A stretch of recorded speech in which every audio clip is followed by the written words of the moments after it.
Hi, Charlie. So my question is, you support Christian values, as do I. How do you support a man who, in many ways, is the antithesis of those values in Donald Trump? I thought you were going to say Joe Biden.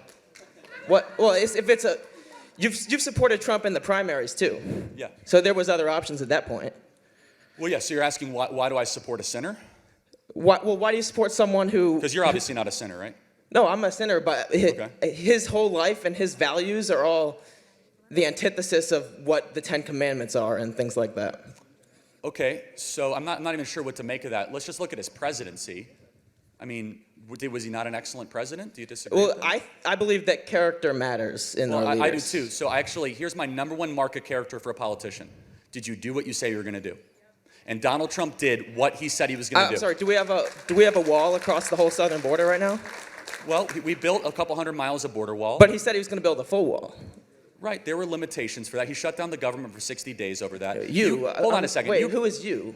I'm sorry? You said you shut down the government. Who is you? Donald Trump shut down the government for 60 days to try to get $4 billion in border wall funding. He put Schumer and Pelosi in his office. He did everything at his disposal while he was facing 2 impeachments and 1 ridiculous special counsel investigation. Southern border crossings went down to a 30-year low under Donald Trump. We had asylum seekers that were rejected back to their country of origin. You can nitpick certain things from the right to say, oh, I could have, would have, and should have. But let's go through the promises. Number 1, Donald Trump gave us and fulfilled the promise 3 excellent Supreme Court justices so that we had the reversal of Roe versus Wade. Hold on. As a Christian, will you give him credit for that? I give him credit, but are you saying any other Republican president would have done the same thing? George W. Bush gave us a liberal Supreme Court justice. John Roberts? John Roberts voted against us on critical issue on after critical. Besides Obamacare? Roe versus Wade. He was against us on Roe v. Wade? It was a 5-4 decision, I believe. I could be incorrect. I thought it was 6-3, but I may be wrong. You might be right on that. I don't want to speak out of turn. However,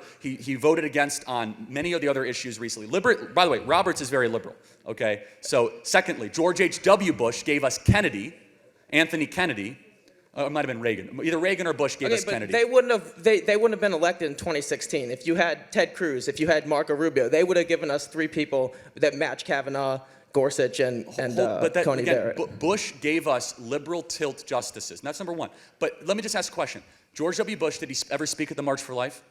I'm not aware of that. No, he didn't, because he was a pro-abortion Republican because his wife was pro-abortion. Trump can't even sort out his own take on abortion now.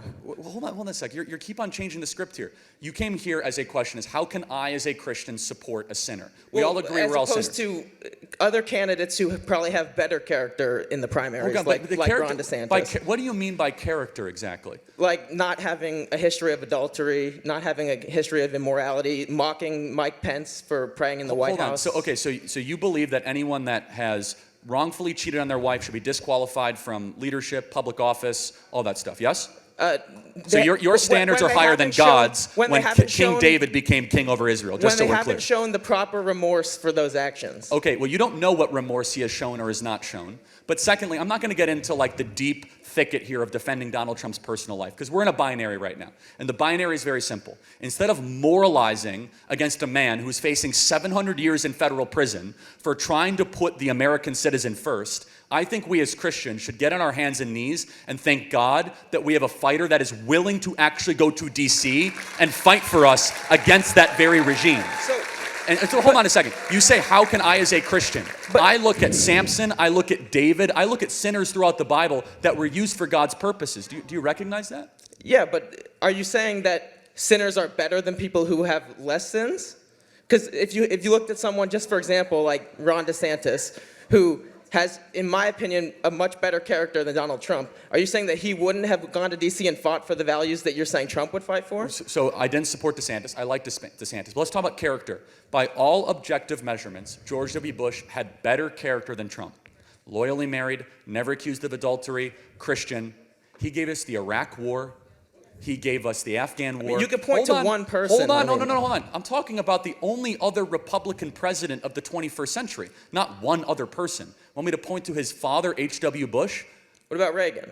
Reagan is not as good of a president as Donald Trump. Reagan gave us no-fault divorce, mass amnesty, Reagan also expanded the national security estate. Reagan was a fine president, but nowhere near as effective of Donald Trump president. So that's the question ahead of us, which is, if you only look at character, which is your version of character, I don't share that version of character. It's, does the politician do what he says he's going to do? And he did what he said he was going to do. Well, not he really, did that in abundant terms. Well, he did some of the things he said he would do. He didn't do Let's get to another one. Blessed are the peacemakers. You and I as Christians both believe that, right? How many new wars were started under Donald Trump? But 0 were started under Jimmy Carter also. I mean, that's not really hold on, we're talking, yeah, you're right. And 0 were started under, like, I don't know, William Buchanan or something. I don't know. Like, you can go way back into the presidential register here. I'm not advocating for Jimmy Carter's presidency from hospice, okay? It's a very simple question, which is, in the modern era, from Clinton to Bush to Obama to Trump to Biden, those are 5 presidents, okay?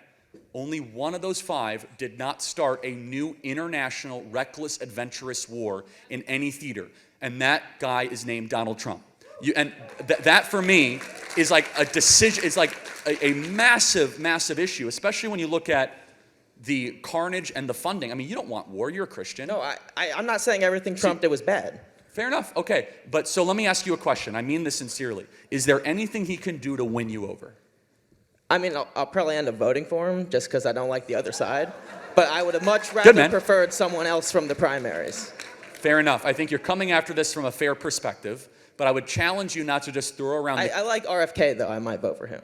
Okay, well, then you're going to vote for a pro-abortion, pro-choice guy who would put radical left-wingers on the Supreme Court that would never win. But it's fine. You live in Washington, so your vote doesn't matter that much anyway. But it's true. I mean, it's unfortunately a super left-wing state.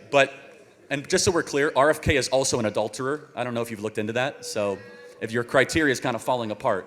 So I will just emphasize this, which is, as a Christian, it is tempting to try to impart our disciplined moral walk on every single politician that runs for office.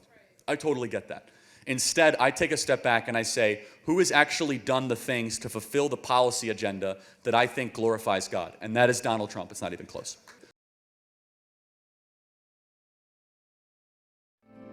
Because the flag still stands for freedom, and they can't take that